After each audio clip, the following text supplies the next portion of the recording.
സുഹൃത്തുക്കളെ, എല്ലാവർക്കും നമസ്കാരം. നിങ്ങളുടെ സ്വന്തം യൂട്യൂബ് ചാനലിലേക്ക് ഒരിക്കൽ കൂടി സ്വാഗതം. ഇന്ന് നമ്മൾ ചർച്ച ചെയ്യാൻ പോകുന്നത് ഇന്ത്യയുടെ പ്രതിരോധ മേഖലയിൽ ഒരു നിർണായക മുന്നേറ്റം കുറിക്കാൻ പോകുന്ന ഒരു പ്രധാന വാർത്തയെക്കുറിച്ചാണ്. ലോകം ഉറ്റുനോക്കുന്ന അത്യാധുനിക മിസൈൽ പ്രതിരോധ സംവിധാനമായ S-500 റഷ്യ ഉടൻ തന്നെ ഇന്ത്യയിലേക്ക് കൈമാറാൻ പോകുന്നു എന്ന റിപ്പോർട്ടുകളാണ് ഇപ്പോൾ പുറത്തുവരുന്നത്. ഈ വാർത്തയുടെ സത്യാവസ്ഥ എന്താണ്? ഇന്ത്യയുടെ പ്രതിരോധ ശേഷിയിൽ ഇത് എങ്ങനെ മാറ്റം വരുത്തും? നമുക്ക് വിശദമായി തന്നെ പരിശോധിക്കാം. S-500 പ്രൊമീത്തിയസ് പേര് കേൾക്കുമ്പോൾ തന്നെ അതിൻ്റെ കരുത്ത് ഊഹിക്കാവുന്നതാണ്.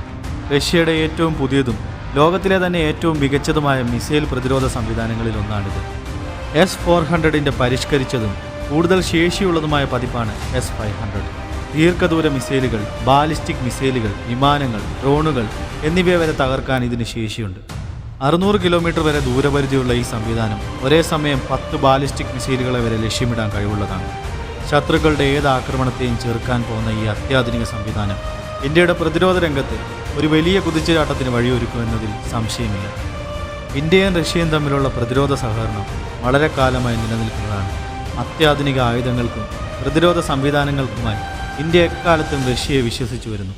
സുഖോയ് യുദ്ധവിമാനങ്ങൾ, മിഗ് ശ്രേണിയിലെ പോർവിമാനങ്ങൾ, T-90 ടാങ്കുകൾ, S-400 മിസൈൽ പ്രതിരോധ സംവിധാനം എന്നിവയെല്ലാം ഈ ദൃഢമായ ബന്ധത്തിൻ്റെ ഉദാഹരണങ്ങളാണ്.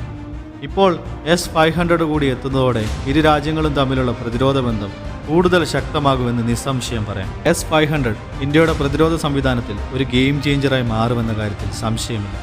നിലവിലുള്ള S-400 മിസൈലുകളെക്കാൾ വളരെ ഉയർന്ന ശേഷിയുള്ള ഈ സംവിധാനം രാജ്യത്തിൻ്റെ ആകാശ അതിർത്തികളെ കൂടുതൽ സുരക്ഷിതമാക്കും. ശത്രുക്കളുടെ മിസൈൽ ആക്രമണങ്ങളെയും വ്യോമാക്രമണങ്ങളെയും ഫലപ്രദമായി പ്രതിരോധിക്കാൻ ഇതിലൂടെ സാധിക്കും. പ്രത്യേകിച്ച് ചൈനയിൽ നിന്നും പാകിസ്ഥാനിൽ നിന്നുമുള്ള ഭീഷണികൾ നിലനിൽക്കുന്ന സാഹചര്യത്തിൽ S-500ൻ്റെ വരവ് ഇന്ത്യക്ക് വലിയൊരു ആശ്വാസമാകും. തന്ത്രപ്രധാനമായ സൈനിക കേന്ദ്രങ്ങളിലും നഗരങ്ങളിലും ഈ സംവിധാനം സ്ഥാപിക്കുന്നതിലൂടെ രാജ്യത്തിൻ്റെ മൊത്തത്തിലുള്ള സുരക്ഷ വർദ്ധിപ്പിക്കാൻ കഴിയും. ഇനി ഈ വാർത്തയുടെ ആധികാരികതയെക്കുറിച്ച് സംസാരിക്കാം. പല അന്താരാഷ്ട്ര മാധ്യമങ്ങളും ഈ വാർത്ത റിപ്പോർട്ട് ചെയ്തിട്ടുണ്ട്. എന്നാൽ റഷ്യൻ അധികൃതരോ ഇന്ത്യൻ പ്രതിരോധ മന്ത്രാലയമോ ഇതുവരെ ഔദ്യോഗികമായി ഈ വിഷയത്തിൽ പ്രതികരിച്ചിട്ടില്ല. എങ്കിലും ഇന്ത്യയും റഷ്യയും തമ്മിലുള്ള അടുത്ത ബന്ധവും പ്രതിരോധ രംഗത്തെ സഹകരണവും കണക്കിലെടുക്കുമ്പോൾ ഈ വാർത്തയ്ക്ക് സാധ്യതകളുണ്ട് എന്ന് കരുതേണ്ടിയിരിക്കുന്നു. S-400ൻ്റെ കാര്യത്തിൽ സംഭവിച്ചതുപോലെ ചില കാലതാമസങ്ങൾക്ക് ശേഷം S-500ൻ്റെ കാര്യത്തിലും ഒരു സ്ഥിരീകരണം ഉണ്ടാകാൻ സാധ്യതയുണ്ട്. അപ്പോൾ സുഹൃത്തുക്കളെ, റഷ്യയുടെ അത്യാധുനിക മിസൈൽ പ്രതിരോധ സംവിധാനമായ S-500 ഇന്ത്യയിലേക്ക് വരുന്നത് നമ്മുടെ രാജ്യത്തിൻ്റെ പ്രതിരോധ രംഗത്ത് ഒരു വലിയ മുന്നേറ്റം തന്നെയായിരിക്കും. ഈ വാർത്തയെക്കുറിച്ചുള്ള നിങ്ങളുടെ അഭിപ്രായങ്ങളും ചിന്തകളും കമൻറ്റ് ബോക്സിൽ പങ്കുവെക്കുക. കൂടുതൽ പുതിയ അപ്ഡേറ്റുകളുമായി നമുക്ക് വീണ്ടും കാണാം. നിങ്ങളുടെ പിന്തുണയ്ക്ക് നന്ദി. ജയ് ഹിന്ദ്.